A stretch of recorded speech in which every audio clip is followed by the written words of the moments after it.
How's it going, folks? Welcome to Diff Calc. This is week 11, video 4. Today we're going to be talking about one-sided limits. So some intervals are going to be closed, such as the square root of x. To look at the continuity for these functions, we have to use something called a one-sided limit. To look at a limit as it approaches from the right, we write the limit as x approaches c plus of f of x is equal to L. From the left, it's going to be the same except for instead of a plus, it's going to be written as a minus there. Okay, so plus comes from the right, and minus comes from left.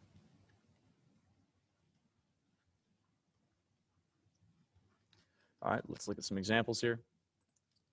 So we're going to go ahead and find the limit of f of x, which is the square root of 4 minus x squared, as x approaches -2 from the right. So anytime you have a closed interval function, I think it's always best to know what the graph looks like. So this graph right here is going to represent the semicircle like this. Okay, it's a rough sketch. That's going to be 2. This is going to be -2, and the y-intercept will also be 2. Okay, so what we're looking for is the limit of f of x as x approaches -2 from the right. So it's going to be that plus. Okay, so as we approach -2 from the right, we can plug in -2. F of x, or f of -2 is going to be equal to the square root of 4 minus -2 squared, which will just leave us with 0. So we can see that the limit as x approaches -2 from the right of f of x will in fact be just 0 in this case. So theorem 3.8 from your book says that if f is a function, we're going to let c and L be real numbers. The limits of f of x as x approaches c is L if and only if the limit from the right side is equal to the number, which is also equal to the left side. Okay, what does this actually mean? This means the function meets the same point from both the left and right side.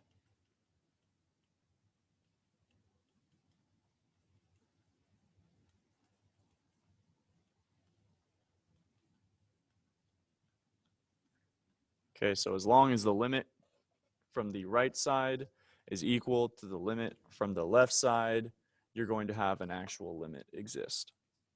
So we're going to discuss the continuity of this piecewise function. So this piecewise function here is going to look like, so we have x plus 2 when x is less than or equal to -1. So at 1, -1, there's going to be a solid point, and it's going to be going down like this.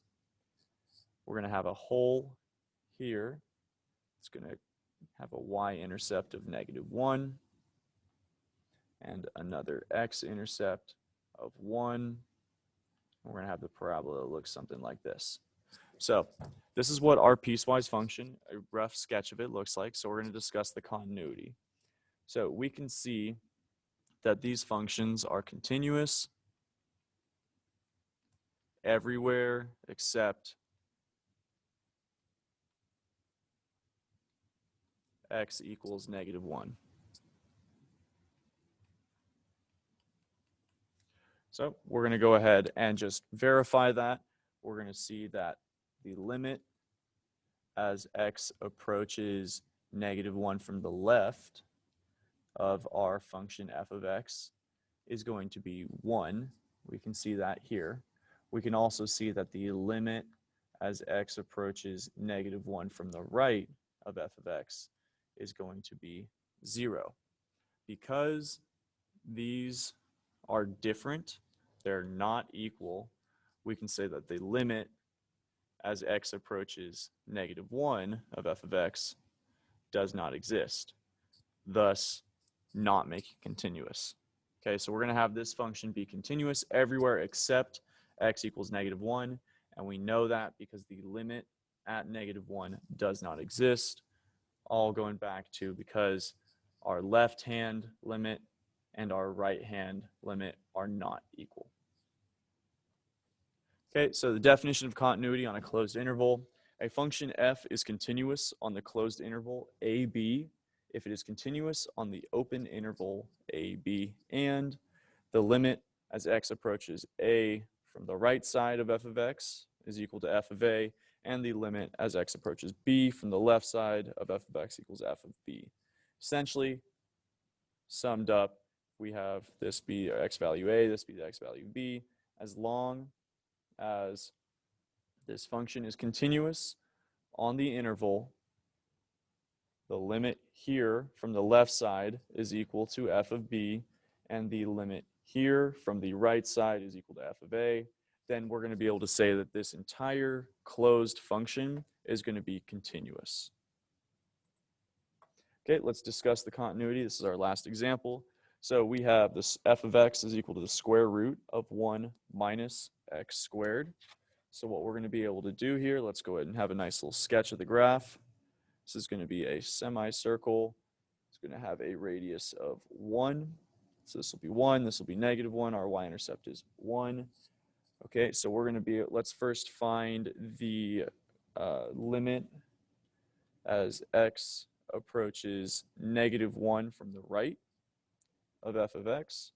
So if we plug in negative 1 here, we're going to see this is going to be the square root of 1 minus negative 1 squared. That'll be 0. Okay, that means it's going to be continuous from the right side. That matches our graph here. If we find the limit as x approaches negative 1 from the left side, we're going to go ahead. I'm sorry, not negative 1. This should be positive 1. Positive 1 from the left side. We're going to use direct substitution. We're going to get 1 minus 1 squared. That's equal to 0. So because f of a, the limit as it approaches from the right is equal to f of a, that's going to be continuous from the right, and it's going to be continuous from the left because the limit as f of, or as x approaches negative 1 is going to be equal to f of b. So we can conclude that f is continuous on the closed interval